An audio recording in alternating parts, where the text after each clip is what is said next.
Caitlin Clark and the Fever are a playoff team and hungry for more. Indiana Fever coach Christie Sides slept through her team's historic playoff-clinching moment Tuesday night. Rookie guard Caitlin Clark watched the decisive game, then went to bed. For the WNBA's top-drawing team, the end to a 7-year playoff drought on a night it didn't play seemed a little, well, unceremonious. On Wednesday morning, the Fever's world changed. The team that endured 7 straight losing seasons had won only 30 games over the previous 4 years, and started this season 1-8, was the toast of Indianapolis. I usually go to bed by 9:30 or 10 o'clock every night, but I did set my alarm for midnight to wake up and I actually just turned it off. Didn't even look, Sides said. So this morning, I woke up to some really awesome text messages. Losses by Chicago and Atlanta gave the Fever their first postseason berth since Tamika Catchings retired in 2016. Even if Sides wanted just one of those teams to win so the Fever could clinch it on their home court in front of another near-capacity crowd. Still, nobody was all that upset. During Wednesday's pre-game warm-ups, beaming smiles could be found on faces all around. Clark, the former Iowa star who has taken women's basketball to unprecedented heights. Kelsey Mitchell, the 7-year veteran who will finally get her first taste of playoff basketball, and especially Sides, who on Wednesday was named WNBA Coach of the Month, a first for the Fever. While this was the goal from the moment Indiana drafted Clark with a No. 1 overall in pick, it was never a gimme. Definitely cool, said Clark, who swept the league's monthly honors for Player and Rookie of the Month. It doesn't even have to come down to the wire for us, and I think that's special. Like you can just relax and play basketball and have a lot of fun. Yeah, we accomplished that, but there's still so much more left on the table. It's not just Clark who realizes what's possible. Guard Erica Wheeler appeared in 4 playoff games during her first 2 WNBA seasons, and it took her 8 more to make it back. It's been so long, the playoff format has changed, as has her role playing behind Clark.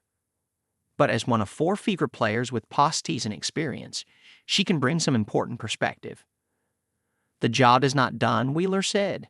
We still have 6, 7 more games, and we can't think ahead like that. Me being a vet, I know that for a fact. So for me, it's not time to think about the playoffs. You've got 7 games left.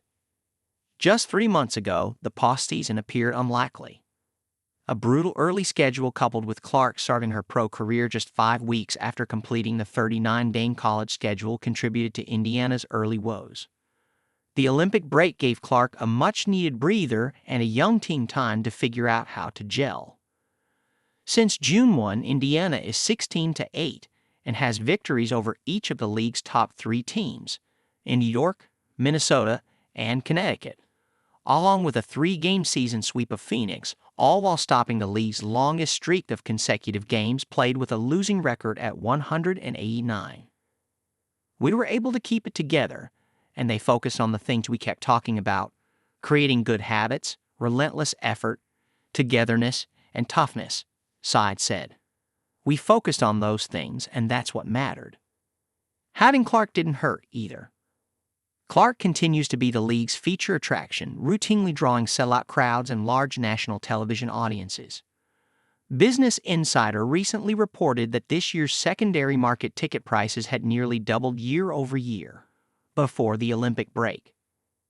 Indiana also leads the league in home, road, and overall attendance, and the Fever have appeared on each of the 13 highest-rated telecasts this year. It's easy to imagine big audiences should Clark face record-setting rookie Angel Reese of Chicago, established stars Diana Taurasi and Brittany Griner of Phoenix, or Sabrina Ionescu and Breanna Stewart of New York in a playoff series. Indiana entered Wednesday having gone a league-best 8-2 in its last 10 games. And with 5 more home games and a regular season finale at Washington, the Fever could cause the WNBA's top teams some restless nights. It's definitely a big moment for this place, but at the same time, I came in with the expectation this was going to happen, Clark said. For me, this isn't a party. It's great. I feel like it's a great accomplishment, but there's much more left to be done. Yeah, we made the playoffs, but I'm not just happy to be in the playoffs. I think we have the kind of team that can advance going 1 game at a time.